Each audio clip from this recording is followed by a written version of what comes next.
Hello everybody, San here, engineer, MBA, and investor. And in today's video, I want to take a look at this thread about Intellia Therapeutics.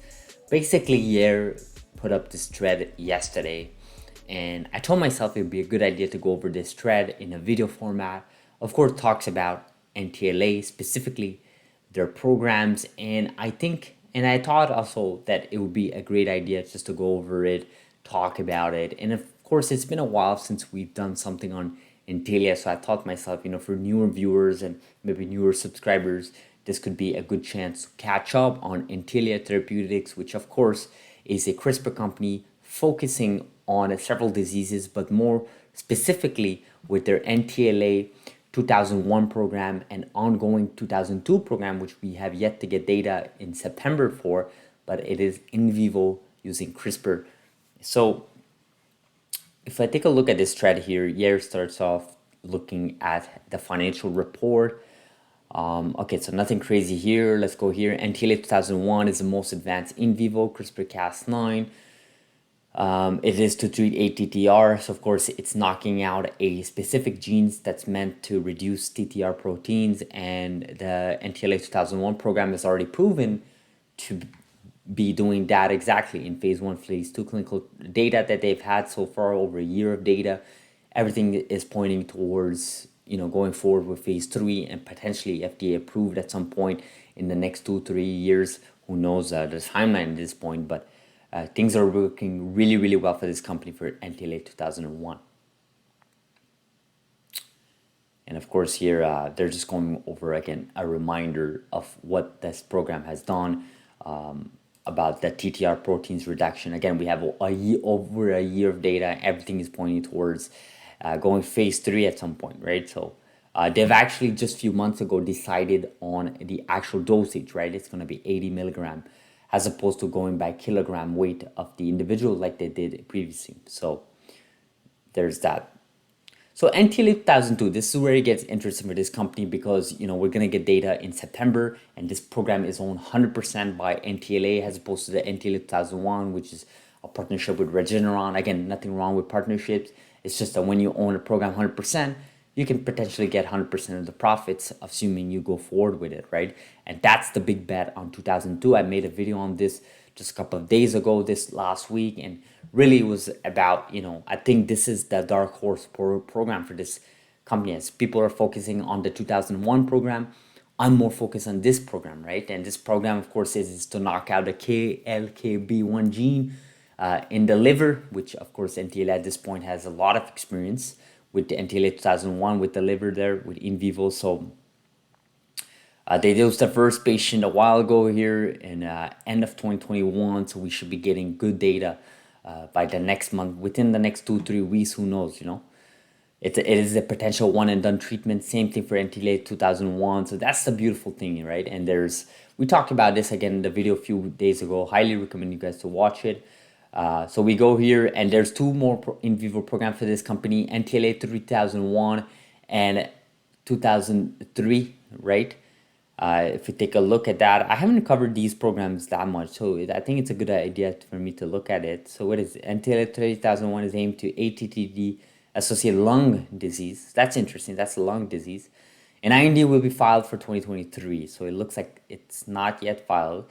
NTLA 2003 is aimed to ATTD associated with the liver this time, and is advancing toward IND enabling. Right. Talking about IND, you guys can expect a video on Beam Therapeutics this week. I think in the next 3 days we should be getting a response from the FDA as to why they put their Beam 201 program into IND hold, right? So again, it's not a clinical hold. It's not like they were in phase 1, phase 2. It's just, getting more data. But anyways, 5001, it's actually autologous T cell therapy. We're looking at the whole T cell receptor there, and we're looking at the first patient was dosed in his phase 1 in March, and the FDA has granted organ drug designation for the treatment of AML. So it's always a good idea to get this designation. Basically, we've covered this many times in the past. When you get these designations from these organizations like the FDA or EMA in Europe, or Health Canada in Canada, Basically, you get less costs, less barriers. You get a priority over patients that are not treated or not given proper attention by current companies. So it's just a good big win-win for both sides, right? And obviously, this program has this type of designation from the FDA. Of course, this is with the T cell receptors here. So it looks like they're targeting the Wilms tumor, right? So a specific tumor they're targeting, and it looks like a patient was already dosed back in March. That's pretty cool. I actually did not even cover a video on this. This is really interesting. One of the most important development, and it is 6001. The first program was developed by using proprietary cell engineering platform. But this is, of course, with the Hodgkin lymphoma. I don't have to tell you guys how important this type of disease/cancer is to tackle. But it looks like this is off-the-shelf CD30 CAR T cells.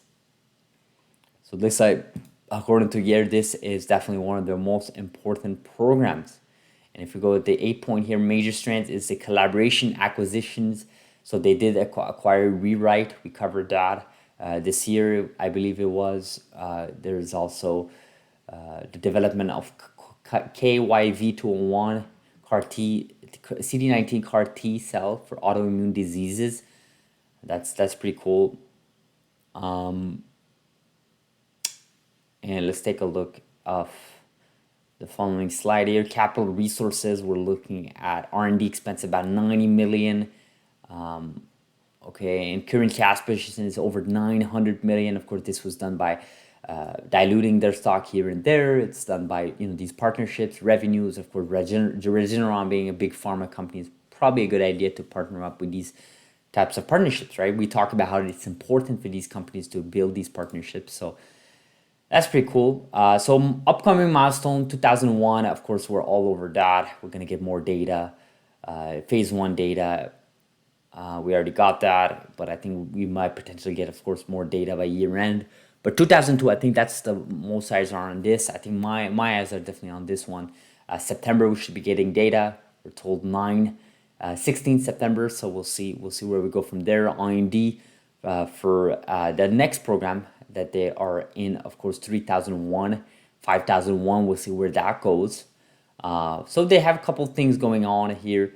I think I really think there's an interesting. Oh, and there's also Sparing Vision. Actually, they've had this partnership for a while. We've never really covered here. I think we made a video like maybe in the early part of our YouTube channel, but these are some good partnerships. But I think ultimately they have some good programs going for themselves. I think Intellia is one of those companies that you want to keep your eyes on. I think they are the number 2 right now in CRISPR space when it comes to market cap from all public CRISPR companies in the US. So CRISPR Therapeutics is number 1, Intellia is number 2, number 3 is Beam Therapeutics. Intellia did held the number 1 spot for a while last year, sort of dropped recently because of CRISPR Therapeutics spike there.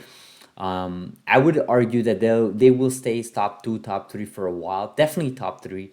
But top 2 is going to be tricky because you definitely have Beam Therapeutics right behind them. And of course, who knows who at this point, in this space, CRISPR Therapeutics or Intellia or CRISPR Therapeutics or Beam Therapeutics and so on. So lots of competition, but again, it's a great competition. We don't even have an FDA approved. Like you see here, there are a couple of programs from Intellia that they're working on.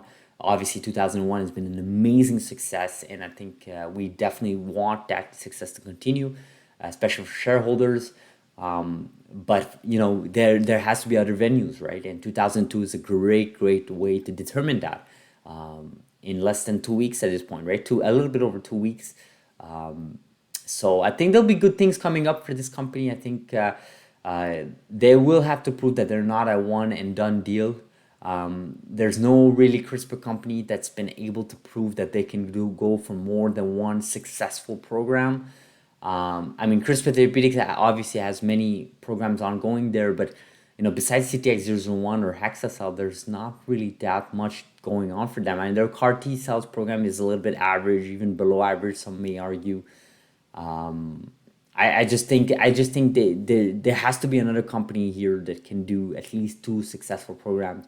Intellia 2001 and 2002 has that potential. So we'll see what happens. Well, again, I think September will tell us the direction of this company. And I strongly believe the data is good, which I don't see why it wouldn't be good. But if it is really good, you can expect this company to become number one again. So we'll see where we go from there. I will end this video like this. Hopefully you guys are having a beautiful Sunday there. I'll let you guys go. Do like, subscribe if you've enjoyed this video, and I'll see you guys in the next video during the week. Have a beautiful Sunday. Thank you.